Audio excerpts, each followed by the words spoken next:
هو قال الجواز سهل؟ لا الجواز مش سهل. الجواز في بلدنا اصبح بيع وشروه، واللي شاري بجد لازم يمتلك في جيوبه ثروه، حق مهر وحق شبكه، حق عفش وحق شقه، وحق قايمه تمنها بيعدي الخيال. دي ضريبه ان شاب في مصر يبقى طالب انه يعيش حلال. الحرام بقى سهل ومتاح، والحلال بقى مش مباح، والشباب الله يعينه نفسه يكمل نص دينه. كل ما يقول بكرة تحلى يجي بكرة ويلقى برضو الدنيا بتهينه في سنينه. الجواز بقى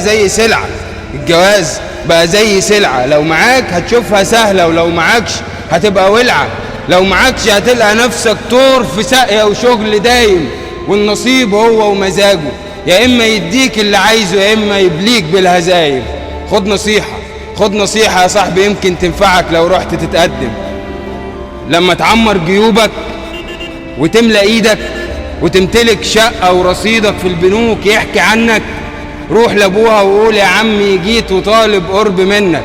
قول له شارب مهر غالي، قول يا عم البت حلوة وسهرتني كتير ليالي، قول يا عم القصر عالي امتى يهنالي المزار. غير كده هتلاقي نفسك جوه دايرة من المرار، وهتلقى نفسك طور في ساقية وشغل دايم، والنصيب هو ومزاجه، يا اما يديك اللي عايزه يا اما يبليك بالهزايم.